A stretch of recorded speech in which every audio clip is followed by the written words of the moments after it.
Hi friends, ഇന്നത്തെ video ഒരു challenge accept ചെയ്തിട്ടുള്ള വീഡിയോ ആണ്. സ്നാസിസ് ലൈഫ് എന്ന യൂട്യൂബ് ചാനലിൽ നിന്നും എൻ്റെ ഫ്രണ്ട് സഹല എനിക്ക് ഒരു ചലഞ്ച് ചെയ്തിരുന്നു. മെൽറ്റിംഗ് ചോക്ലേറ്റ് ബോൾ ഉണ്ടാക്കുക. അതായത് ചോക്ലേറ്റ് ബോൾ ഒരു ബലൂൺ യൂസ് ചെയ്തിട്ട് ഉണ്ടാക്കുക എന്നുള്ളതാണ് അതിലെ യഥാർത്ഥ ചലഞ്ച്. കാണുമ്പോൾ വളരെ ഈസി ആയിട്ട് തോന്നുന്ന ഒരു കാര്യമാണ്, പക്ഷേ ഉണ്ടാക്കി നോക്കുമ്പോഴാണ് അതിനെക്കുറിച്ച് കൂടുതലായിട്ട് അറിയാത്തവർക്ക് പെട്ടെന്ന് പാളി പോകാൻ ചാൻസ് ഉള്ള ഒരു സംഭവമാണിതെന്നുള്ളത് മനസ്സിലാക്കിയത്. ചോക്ലേറ്റ് ബോൾ ഉണ്ടാക്കാനായിട്ടുള്ള മോൾഡുകളൊക്കെ ഇന്ന് മാർക്കറ്റിൽ അവൈലബിൾ ആണ്. എങ്കിലും ബലൂൺ യൂസ് ചെയ്തിട്ട് ഉണ്ടാക്കുക എന്ന് പറയുമ്പോൾ ഫസ്റ്റ് ടൈം ഉണ്ടാക്കുന്ന ഒരാളെ സംബന്ധിച്ചിടത്തോളം നല്ലൊരു ചലഞ്ച് തന്നെയാണ്. അതിനെക്കുറിച്ചൊക്കെ ഞാനിതിൻ്റെ ലാസ്റ്റ് പറയുന്നുണ്ട്. ഇപ്പോൾ നമുക്ക് മെൽറ്റിംഗ് ചോക്ലേറ്റ് ബോൾ എങ്ങനെയാണ് ഉണ്ടാക്കുന്നതെന്ന് നോക്കാം.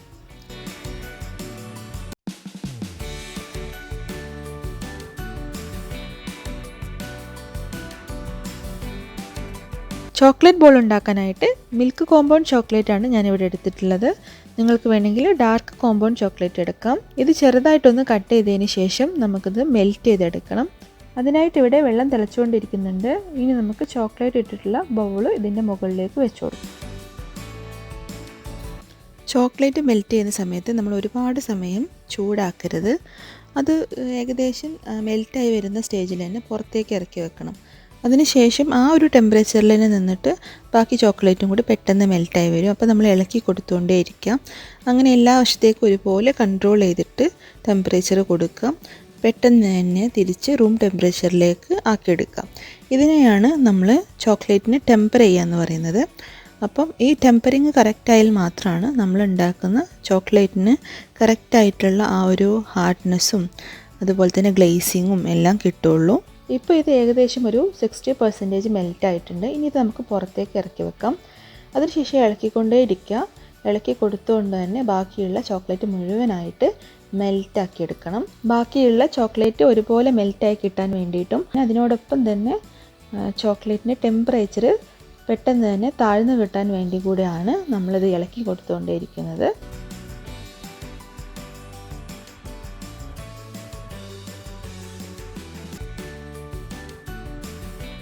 ഇനി ഒരു ബലൂൺ വീർപ്പിച്ചെടുക്കാം. അത്യാവശ്യം നല്ല വലുപ്പത്തിൽ തന്നെ എടുത്തിട്ടുണ്ട്. ഇത് നന്നായിട്ട് വാഷ് ചെയ്തെടുത്ത് നല്ലോണം തുടച്ചെടുത്തതാണ്. ഇതിൻ്റെ മുകളിൽ കുറച്ച് ഓയിൽ നന്നായിട്ട് സ്പ്രെഡ് ചെയ്ത് കൊടുക്കുന്നുണ്ട്. ബലൂൺ പെട്ടെന്ന് തന്നെ വിട്ട് കിട്ടാൻ വേണ്ടിയിട്ടാണ്. ഇനി ഈ ബലൂണിൻ്റെ ചുറ്റിലും ചോക്ലേറ്റ് ഒന്ന് കോട്ട് ചെയ്തെടുക്കാം. അതിനായിട്ട് ഈ ബലൂണ് നമുക്കിതിലേക്ക് ഡിപ്പ് ചെയ്തതിന് ശേഷം എല്ലാ വശത്തേക്കും ആവുന്ന രീതിയിൽ ഒന്ന് കറക്കി കൊടുക്കാം. ഏകദേശം ഒരു 75-80% ആയിക്കഴിഞ്ഞാൽ മാത്രമാണ് നമുക്കിതൊരു ബോളിൻ്റെ രൂപത്തിലായി കിട്ടുള്ളൂ. ഇപ്പോൾ മുകൾ വശത്തേക്കൊന്നും ആയിട്ടില്ല എന്നുണ്ടെങ്കിൽ ഇതുപോലെ സ്പൂണോ സ്പാച്ചിലയോ വെച്ചിട്ട് കുറച്ച് ചോക്ലേറ്റ് ഇങ്ങനെ ഒഴിച്ചു കൊടുക്കാം.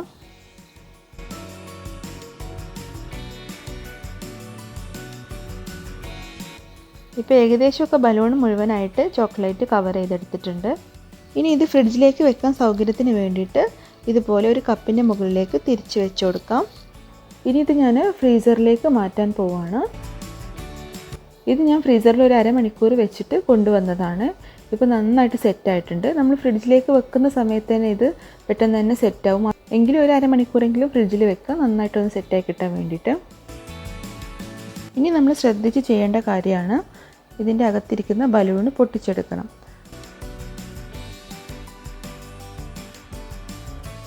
ആദ്യം സൈഡൊക്കെ ഒന്ന് മെല്ലെ ഇളക്കി കൊടുത്ത് നോക്കാം. എന്നിട്ട് മെല്ലെ ഇതൊന്ന് പൊട്ടിച്ചു കൊടുക്കാം. ഇനി ഇതിനകത്തിരിക്കുന്ന ബലൂണൊക്കെ ഒന്ന് ക്ലീൻ ചെയ്തെടുക്കണം. വളരെ ശ്രദ്ധിച്ചിട്ട് ചെയ്ത് കൊടുക്കുക, അല്ലെങ്കിൽ പെട്ടെന്ന് തന്നെ പൊട്ടിപ്പോവാൻ ചാൻസ് ഉണ്ട്.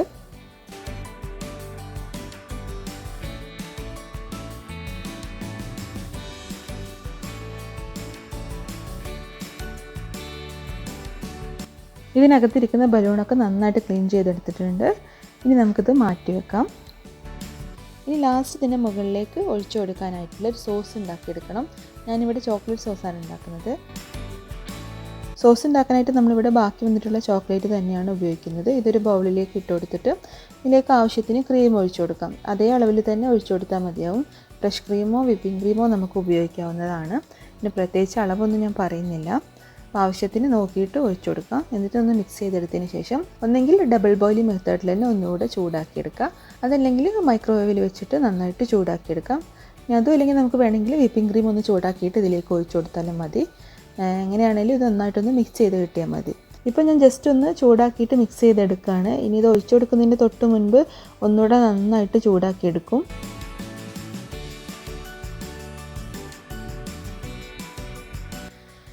ഇനി നമുക്ക് ഈ ഡെസേർട്ട് ഒന്ന് സെറ്റ് ചെയ്തെടുക്കാം. അതിനായിട്ട് ഒരു പ്ലേറ്റിൻ്റെ സെൻറ്ററിലേക്ക് ഒരു ബ്രൗണിയുടെ പീസ് വെച്ച് കൊടുക്കണം. ഈ ബ്രൗണി നമ്മൾ കഴിഞ്ഞ വീഡിയോയിൽ ചെയ്തിട്ടുണ്ട്. അപ്പോൾ കാണാത്തവരുണ്ടെങ്കിൽ ഒന്ന് കണ്ടു നോക്കാം. ഇതിന് മുകളിലേക്ക് ഒരു സ്കൂപ്പ് ഐസ്ക്രീം വെച്ച് കൊടുക്കണം. ഇതൊക്കെ നിങ്ങളുടെ ഇഷ്ടത്തിനനുസരിച്ച് സെറ്റ് ചെയ്യാവുന്നതേ ഉള്ളൂ. ഇതിന് മുകളിലേക്ക് കുറച്ച് സ്പ്രിങ്കിൾസും കൂടെ വെച്ച് കൊടുക്കുന്നുണ്ട്, ഒരു കളർഫുള്ളായി കിട്ടാൻ വേണ്ടിയിട്ട്. അതിൻ്റെ ടോപ്പിലേക്ക് നമുക്കൊരു ചെറി വെച്ച് കൊടുക്കാം. അപ്പോൾ ചെറിക്ക് പകരമായിട്ട് സ്ട്രോബെറിയോ ബ്ലൂബെറിയോ ഒക്കെ ആണെങ്കിൽ കുറച്ചും കൂടി ടേസ്റ്റ് വൈസ് നന്നായിരിക്കും. ഇനി നമുക്ക് ഈ ഡെസേർട്ട് ചോക്ലേറ്റ് ബോൾ കൊണ്ട് കവർ ചെയ്തെടുക്കാം. ഇപ്പം ഇതിൻ്റെ ഉള്ളിലുള്ള ഡെസേർട്ട് എന്താണെന്നുള്ളത് കാണാൻ പറ്റുന്നില്ല. ഇനി നമുക്ക് ഈ പ്ലേറ്റ് ഒന്ന് കുറച്ചുകൂടെ കളർഫുള്ളാക്കി എടുക്കാൻ വേണ്ടിയിട്ട് ഞാൻ കുറച്ച് ചെറി സ്പ്രിങ്കിളിൽ കോട്ട് ചെയ്തിട്ട് വെച്ച് കൊടുക്കുന്നുണ്ട്.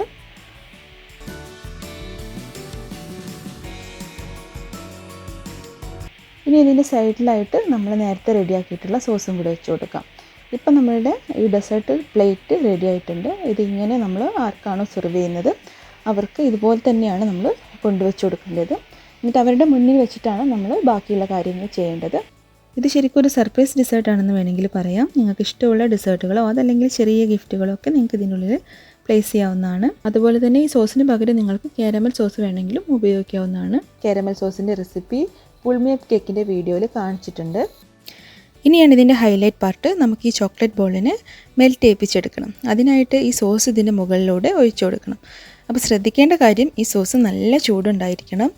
ഞാനിവിടെ ഫോട്ടോയും വീഡിയോ ഒക്കെ എടുക്കുന്നതിൻ്റെ ഇടയ്ക്ക് എടുത്തു വെച്ചിരുന്ന സോസ് കുറച്ച് ചൂടാറിയിട്ടുണ്ടായിരുന്നു. നല്ല ചൂടോടുകൂടെ ഒഴിക്കുകയാണെങ്കിൽ നമ്മളിത് ഒഴിക്കുന്ന അതേ സമയത്ത് തന്നെ ഇതിങ്ങനെ പെട്ടെന്ന് മെൽട്ടായി വരും. അത് കാണാൻ തന്നെ നല്ലൊരു ഭംഗിയായിരിക്കും. അപ്പോൾ സെർവ് ചെയ്യുന്നതിൻ്റെ തൊട്ട് മുൻപ് സോസ് നന്നായിട്ട് ചൂടാക്കാൻ മറക്കരുത്. അപ്പോൾ ഇത്രയേ ഉള്ളൂ നമ്മുടെ മെൽറ്റിംഗ് ചോക്ലേറ്റ് ബോൾ. കഴിക്കാനുള്ള ടേസ്റ്റിനേക്കാളും കൂടുതൽ കാണാനുള്ളൊരു കൗതുകം, പിന്നെ കുറച്ച് സർപ്രൈസ് എലമെൻറ്റ്സും കൂടി ഉള്ളത് കാരണം നമ്മുടെ പ്രിയപ്പെട്ടവർക്കോ സ്പെഷ്യൽ ഗസ്റ്റിനോ ഒക്കെ ഉണ്ടാക്കി കൊടുക്കാൻ പറ്റുന്ന നല്ലൊരു ഡെസേർട്ടാണിത്. പിന്നെ തുടക്കത്തിൽ ഞാൻ പറഞ്ഞതുപോലെ തന്നെ ആദ്യമായിട്ട് ഉണ്ടാക്കുന്ന ഒരാളാണെന്നുണ്ടെങ്കിൽ ചിലപ്പം ചോക്ലേറ്റ് ബോൾ ഉണ്ടാക്കാനായിട്ട് കുറച്ച് ബുദ്ധിമുട്ടേണ്ടി വരും. ഞാനിപ്പോൾ ഫസ്റ്റായിട്ട് വീഡിയോ എടുക്കുന്ന സമയത്താണ് ഇത് ട്രൈ ചെയ്ത് നോക്കുന്നത്. ഇതിനു മുൻപ് ഒരുപാട് പ്രാവശ്യം ഞാൻ ട്രൈ ചെയ്ത് നോക്കണമെന്ന് വിചാരിച്ചതായിരുന്നു. അന്നൊക്കെ ഞാൻ വിചാരിച്ചത് വളരെ സിമ്പിളാണെന്നാണ്. ട്രൈ ചെയ്ത് നോക്കിയപ്പോഴാണ് എനിക്ക് മനസ്സിലായത് അത് കുറച്ച് നമ്മൾ ശ്രദ്ധിച്ച് ചെയ്യേണ്ട കാര്യമാണ്. എനിക്കിത് 3 വട്ടം ചെയ്ത് നോക്കിയപ്പോഴാണ് കറക്റ്റായിട്ട് കിട്ടിയത്. ആദ്യത്തെ പ്രാവശ്യം ഞാൻ ട്രൈ ചെയ്ത് നോക്കിയ സമയത്ത് ഇത് ചോക്ലേറ്റിൽ ഇങ്ങനെ റോൾ ചെയ്തുകൊണ്ടിരിക്കുന്ന സമയത്ത് പെട്ടെന്ന് തന്നെ പൊട്ടിപ്പോയി. എന്തുകൊണ്ടാണ് പൊട്ടിയതെന്ന് എനിക്കറിയില്ല. ചൂടൊക്കെ കംപ്ലീറ്റ് ആയിട്ട് കൂളായിരുന്നു. രണ്ടാമത്തെ ചോക്ലേറ്റ് ബോളിൻ്റെ ഉള്ളിൽ നിന്ന് എനിക്ക് കംപ്ലീറ്റ് ആയിട്ട് ബലൂൺ എടുത്ത് മാറ്റാനായിട്ട് സാധിച്ചില്ല. അതിങ്ങനെ ഒട്ടിപ്പിടിച്ചിരിക്കുകയായിരുന്നു. ഷൂട്ട് ചെയ്തതിന് ശേഷം വീഡിയോ എടുത്ത് നോക്കിയപ്പോഴാണ് ആദ്യത്തേത് പൊട്ടിയ ടെൻഷനിൽ ഞാൻ രണ്ടാമത്തേൽ അത്ര തന്നെ ഓയിൽ സ്പ്രെഡ് ചെയ്ത് കൊടുത്തിട്ടുണ്ടായിരുന്നില്ല. ഒരു പക്ഷേ അതുകൊണ്ടായിരിക്കാം എടുക്കാൻ പറ്റാതിരുന്നത്. മൂന്നാമത് ട്രൈ ചെയ്തിട്ടുള്ള ചോക്ലേറ്റ് ബോളാണ് ഇപ്പം നമ്മൾ അവസാനമായിട്ട് കണ്ടത്. അത് ഞാൻ ട്രൈ ചെയ്യുമ്പോൾ വെറുതെ ഒന്ന് ട്രൈ ചെയ്ത് നോക്കിയതായിരുന്നു. ക്യാമറയൊന്നും ഓൺ ചെയ്തിട്ടുണ്ടായിരുന്നില്ല. പക്ഷേ എനിക്കത് കറക്റ്റായിട്ട് കിട്ടി. അതാണ് നമ്മൾ ഇവിടെ കാണിച്ചിരിക്കുന്നത്. എല്ലാവർക്കും ഈ വീഡിയോ ഇഷ്ടമായിട്ടുണ്ടാവുമെന്ന് പ്രതീക്ഷിക്കുന്നു. ഇഷ്ടമായിട്ടുണ്ടെങ്കിൽ ലൈക്ക് ചെയ്യാനും കമൻറ്റ് ചെയ്യാനും ഷെയർ ചെയ്യാനൊന്നും മറന്നു വരുത്. അതുപോലെ തന്നെ എൻ്റെ ചാനൽ ഇതുവരെ സബ്സ്ക്രൈബ് ചെയ്തിട്ടില്ലെങ്കിൽ സബ്സ്ക്രൈബ് ചെയ്യാനും അതിൻ്റെ തൊട്ടടുത്ത് കാണുന്ന ബെല്ലൈക്കണിൽ ഓൾ എന്ന ഓപ്ഷൻ സെലക്ട് ചെയ്യാനും മറക്കരുത്. പിന്നെ ഇതൊരു ചലഞ്ച് വീഡിയോ ആണ്. അപ്പോൾ ഞാൻ ആരെയും പ്രത്യേകിച്ച് ടാഗ് ചെയ്തിടുന്നില്ല. പക്ഷേ ഇത് കണ്ടുകൊണ്ടിരിക്കുന്ന ഒരുപാട് യൂട്യൂബർ ഫ്രണ്ട്സ് ഉണ്ട്. അപ്പോൾ അവരൊക്കെ ഇതൊരു ഓപ്പൺ ചലഞ്ചായിട്ട് വെക്കുകയാണ്. നിങ്ങൾക്കൊക്കെ ഈ ഒരു ചലഞ്ച് ചെയ്യാവുന്നതാണ്. നിങ്ങൾക്ക് എല്ലാവർക്കും പരീക്ഷിച്ച് നോക്കാൻ പറ്റുന്ന നല്ലൊരു ചലഞ്ചാണിത്. അപ്പോൾ എല്ലാവരും ഒന്ന് ട്രൈ ചെയ്ത് നോക്കാം. അപ്പോൾ നല്ല റെസിപ്പി ആയിട്ട് അടുത്ത വീഡിയോയിൽ കാണാം. അതുവരേക്കും ബൈ.